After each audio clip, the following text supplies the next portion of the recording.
গজারিয়ায় গণশুনানিতে উঠে এলো বৈষম্যের নানা অভিযোগ। মুন্সিগঞ্জের গজারিয়া উপজেলার ৩ নম্বর চেঙ্গারচর ইউনিয়নে অনুষ্ঠিত গণশুনানিতে ইউনিয়নের বিভিন্ন সমস্যা, অভিযোগ ও উন্নয়ন প্রকল্প নিয়ে সরব হন স্থানীয় জনগণ। মঙ্গলবার সকালে ইউনিয়ন পরিষদ সভাকক্ষে আয়োজিত এই গণশুনানিতে সভাপতিত্ব করেন ইউপি চেয়ারম্যান কামরুল হাসান ফরাজি। প্রধান অতিথি হিসেবে উপস্থিত ছিলেন গজারিয়ার উপজেলা নির্বাহী কর্মকর্তা আশরাফুল আলম। অভিযোগ উঠেছে, ইউনিয়ন পরিষদ থেকে গণশুনানির ব্যাপারে স্থানীয়দের যথাযথভাবে অবগত করা হয়নি। গণশুনানিতে সাবেক ইউপি সদস্য বরকতুল্লাহ অভিযোগ করেন, একটি প্রকল্পে ৬ লাখ টাকা বরাদ্দ থাকলেও মাত্র ৩ লাখ টাকা সামান্য কাজ করে বাকি অর্থের কোনো সদুত্তর নেই। এছাড়াও কাবিখা, টিআর ও টিসিবি প্রকল্প বাস্তবায়নে এখনও অনিয়ম ও বৈষম্য চলমান রয়েছে বলে দাবি করেন উত্তর শাহপুর গ্রামের বাসিন্দা উপজেলা স্বেচ্ছাসেবক নেতা রিফাত সরকার।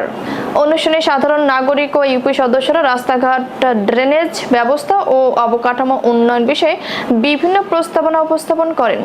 বিশেষভাবে চেঙ্গারচর ব্রিজের রাস্তা এবং চেঙ্গারচর গ্রামের সাবেক ভাইস চেয়ারম্যান জামানের বাড়ি থেকে ফকিরপুর পর্যন্ত ড্রেন নির্মাণের প্রকল্পের দাবি জোরালোভাবে তোলা হয়।